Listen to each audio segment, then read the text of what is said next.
Donc, on va faire dans la section résolution de problème le problème en forme, le numéro 2. Donc, ils nous disent que l'évolution du rythme cardiaque d'Isabelle au cours d'un entraînement physique peut être modélisée par une fonction définie par partie.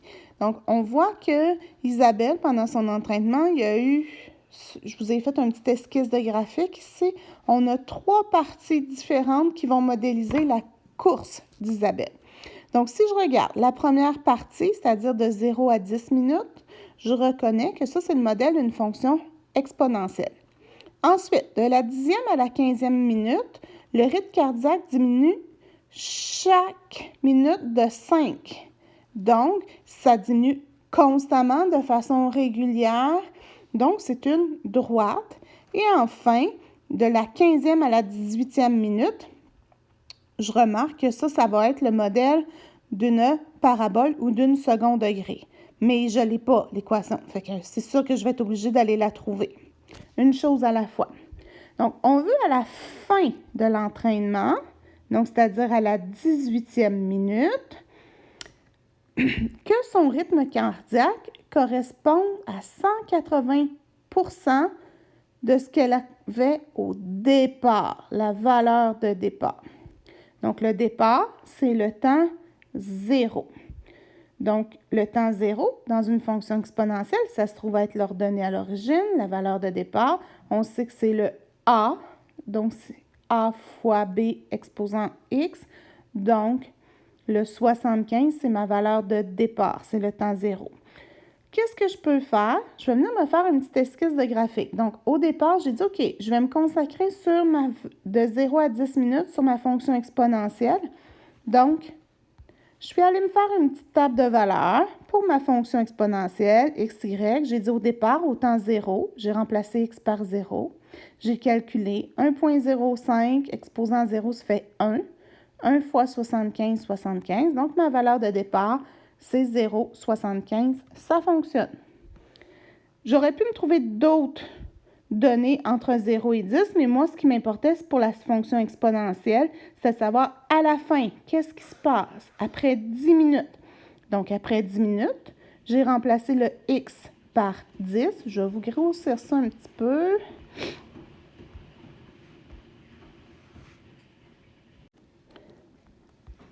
Donc, par 10, donc 1,05 exposant 10 fois 75, ça m'a donné 122,16. Donc, si je vais voir dans mon graphique, donc je me fais une petite esquisse de graphique au départ. Là, je suis allée me rendre à 10 minutes, une fonction exponentielle qui monte. Donc, après 10 minutes, je vais être à peu près au point 10, 122,5. Je me suis modélisée, j'ai fait une esquisse de graphique. Ensuite, le rythme cardiaque diminue de chaque minute, 5 contractions, à chaque minute. Donc, entre 10 et 15 minutes. Encore une fois, je suis allée voir qu'est-ce qui allait se passer avec une table de valeurs. Donc, 10 minutes, je sais que je vais être à 122,16. Puis là, j'augmente d'une minute. Qu'est-ce qui arrive? Ça descend de 5. Donc, à chaque fois ici que j'augmente d'une minute, oups, il fait trop gros. Donc, à toutes les fois que j'augmente d'une minute, ici, plus 1, donc ça diminue de 5. J'augmente d'une minute, ça diminue de 5. Une minute, ça diminue de 5. Et je me suis rendue comme ça jusqu'à 15 minutes, qui me donne 97,5. Bien sûr, tu aurais pu dire de 10 à 5, ça monte de 5. Donc, ça va descendre de 5 fois 5 battements. 5 fois 5, 25. J'aurais pu faire 122,5 moins 25. Mais tu peux y aller minute par minute pour comprendre qu'est-ce qui se passe. Fait que là, j'ai dit, OK, après 15 minutes, je vais être à peu près à 97,16. Donc, je suis venue placer mon point 15, 97,5. 16, excusez, ça descend en ligne droite. Et là, je reconnais ensuite que le point 15, 97,16, qu'est-ce qui s'est passé? Ça change de fonction après 15 minutes. ça devient une parabole. Fait que j'ai fait l'esquisse d'une parabole, puis ça finit à 18 minutes. Fait que je suis allée me poser la question, quand mon x va être égal à 18, hein? On va se faire un petit point ici plus clair un petit peu. Donc, quand mon x va être égal à 18, quelle va être la valeur de y? Mais là, le problème, c'est que je ne l'ai pas, l'équation. Donc, on va aller trouver l'équation de la parabole. Je l'ai ici comme ça. Donc, ma parabole, l'équation, je sais que c'est f de x égale à a fois x au carré. Je me prends un point qui passe sur la parabole. Le seul que je connais, c'est le point au départ de la situation, c'est-à-dire après 15 minutes, 97,16. Je remplace le y par 97,16, le x par 15. Je calcule, 15 au carré, c'est 225. Si je veux avoir le a, il va falloir que je me débarrasse du fois 225. Je vais diviser par 225, ça va s'annuler. Si je le fais d'un côté, je le fais de l'autre. Donc, 97,16 divisé par 225, ça me donne approximativement 0,43. J'ai trouvé mon A, je viens le remplacer dans mon équation. Donc, l'équation de la parabole, f de x est égale à 0,43 x carré. Donc, j'ai trouvé ici l'équation de ma parabole. Je vais pouvoir l'utiliser pour trouver quand x vaut 18. Donc, j'ai pris mon équation, j'ai remplacé x par 18, donc 18 au carré, 324. 324,043, ça me donne 139,32. Et ça, ce sont des battements.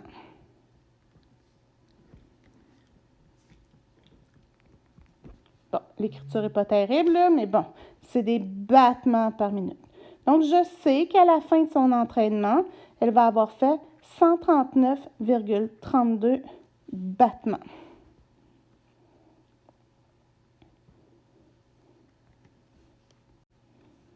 Donc, il me reste maintenant à trouver si c'est vrai que, on se rappelle la question, est-ce que ça augmente de 180% de ces battements de départ? Ces battements de départ, on se souvient que c'est quand c'est x est égal à 0, c'est à 75.